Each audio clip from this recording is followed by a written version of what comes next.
राधे राधे दोस्तों। आज हम लोग जानेंगे कौन है दस महाविद्या और इनकी साधना से हमें क्या फल प्राप्त होता है। दस महाविद्या माता पार्वती का ही स्वरूप है जो उन्होंने संसार के हित के लिए बार बार रूप धरा।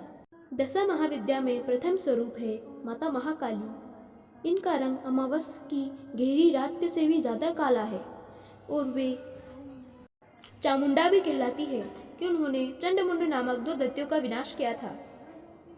उन्होंने ही रक्त बीज का रक्त पिया था। उन्हें दक्षिणेश्वरी काली भी कहा गया है। उन्हें चामुंडा भी कहा गया है। वे महाकालेश्वर महादेव की शक्ति है। दस महाविद्या में द्वितीय महाविद्या है माता तारा। कहा जाता है कि इन्हीं माँ तारा ने सूर्य की रचना की थी। माँ तारा ने ही भगवान शिव के हलाहल विष को रोका था। उनका रंग तीव्र नीला है और वे एक हाथ में खड्ग, एक में कैंची, एक में नील पुष्प और एक में मुंडमाल धारण करती है। मुक्ति और मोक्ष प्रदान करने वाली देवी है। उनकी उपासना से हमें मुक्ति प्राप्त होती है और उनके उग्र रूप को उग्र तारा भी कहा गया है।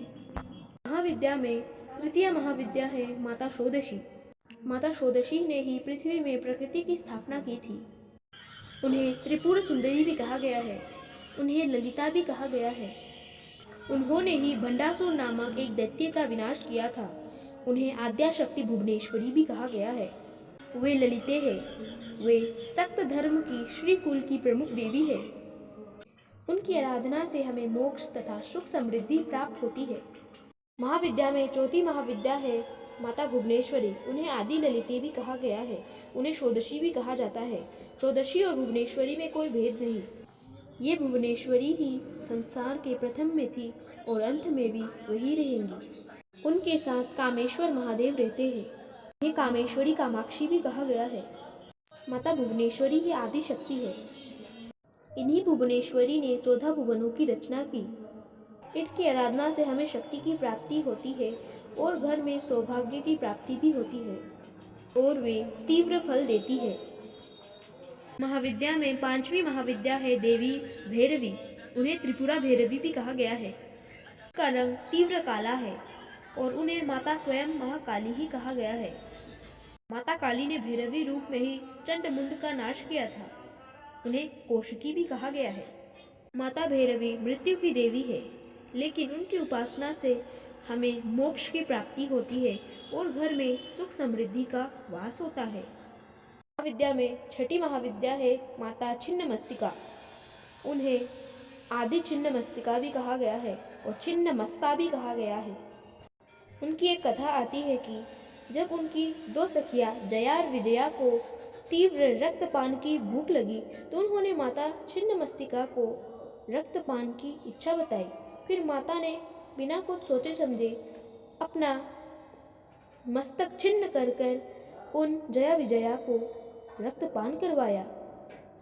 रक्त की एक धारा वे भी पान करती है। उनका रंग पूर्ण तरीके से लाल है। उनकी आराधना हम साधारण मनुष्य नहीं कर सकते क्योंकि देवी छिन्नमस्ता तांत्रिक की देवी है, लेकिन उनकी आराधना शत्रुनाश के लिए किया जा सकता है, लेकिन उनकी आराधना पुरोहित के साथ ही करें। ये देवी तंत्र की प्रमुख देवी है। वे मुक्ति प्रदान करती है। महाविद्या में सातवीं महाविद्या है देवी धूमवती। वे माता पार्वती का विधवा स्वरूप है। जब माता पार्वती को बहुत जोर से भूख लगी तो उन्होंने शिवजी से भोजन की प्रार्थना करी, लेकिन शिवजी तपस्या में मग्न थे और माता पार्वती ज़्यादा देर तक भूखी नहीं रह पाई। तो क्रोधित माता पार्वती ने एक श्वास लिया। तब उस श्वास में माता पार्वती ने महाशिव को ही निकल लिया। शिवजी के हलाहल विष के कारण माता धूमावती का रंग नीला पड़ गया और वे वृत्त दिखाई देने लगी और उनके शरीर से धूम निकलने लगी। तब माता धूमावती को शिवजी ने अंदर से माया से कहा, हे धूमावती, आप अब से इस रूप में भी पूजा जाएंगी। अभी आप मुझे बाहर निकालें और अपने सौम्य रूप में वापस चले जाए। फिर माता धूमावती ने शिवजी को बाहर निकाला और फिर अपना सौम्य पार्वती स्वरूप फिर से प्राप्त किया।